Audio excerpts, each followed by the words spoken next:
The padlock icon will be retired starting in Chrome 117, which will be released in September, along with a larger refresh of the Chrome interface. Google has enabled passkey-only Google accounts. Passkeys are an authentication method that uses the device's operating system to directly swap public-private key pairs with websites. They are synced via the operating system ecosystem, so syncing with other operating systems currently requires tedious workarounds. Google's passkey support is rolling out now for consumer devices and soon for Google Workspace business users. Gmail is adding a blue checkmark to emails.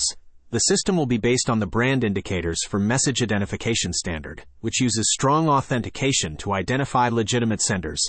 It will help users and email security systems to identify and stop spam and enable senders to leverage brand trust. The checkmark is rolling out now and will be available to all users over the coming weeks. Bluesky consists of 2 layers, speech and reach. Users retain complete control over their personal data repository, but they may not be able to reach out to other users unless they are properly indexed. While the platform is technically an open ecosystem, there are barriers to entry that give Bluesky a significant advantage. This will pose a challenge for competitors who seek to enter the market as they will be playing catch-up. Bluesky is aiming to become the next Google rather than Twitter 2.0. Microsoft has started notifying IT admins that links from Microsoft Outlook and Teams will ignore the default browser setting and open in Microsoft Edge instead. The web's guiding principle around compatibility, "Don't break the web," means that older features aren't removed, even if it would be convenient for developers. Years of investment from Chinese venture capitalists has come to a near total stop, with the US government being deeply suspicious of Chinese technology and China throttling the flow of money and talent into the US. OpenLLaMA is a permissively licensed open-source reproduction of Meta's Llama large language model.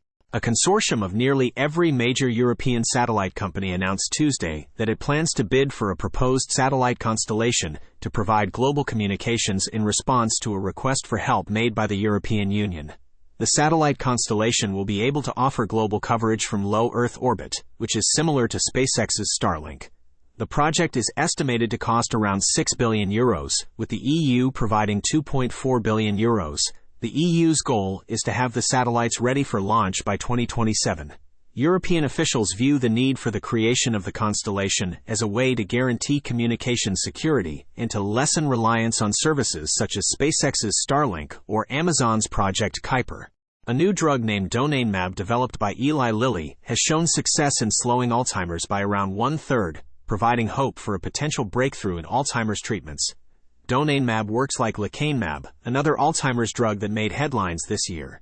It uses antibodies to clean a buildup of beta amyloid in the brain. Brain swelling is a common side effect of donanemab, with up to 1.6% of patients at risk of dangerous swelling. The swelling resulted in the direct death of 2 volunteers and potentially a third. Eli Lilly will begin the process of having its drug approved for use in hospitals in the next few months.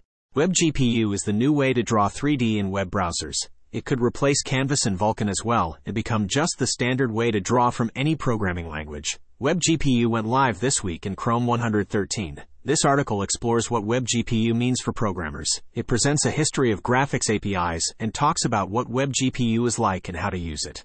This article looks at what's new for developers in Chrome 113. Chrome 113 introduces WebGPU, which allows for high-performance 3D graphics and data parallel computation on the web. DevTools can now override network response headers. A feature that allows organizations to declare related sites has started to roll out with Chrome 113. Chrome 113 also brings an unprefixed image set type, new media features, and an origin trial for WebGPU web codecs integration. The venture capital industry faced significant declines in both capital raised and deal count in the first quarter of 2023, compared to the same period last year. The quarter saw the slowest capital raised and deal count since 2017. There was a decline in total rounds across all stages. Other notable Q1 events include a spike in down rounds and an increase in startups opting for bridge rounds. There was a 20% increase in the number of venture-backed companies acquired or merged with another company, with the majority of those deals valued at $10 million or less. Venture capital firm Andreessen Horowitz has invested in many supposedly revolutionary companies that have failed, despite their initial promise.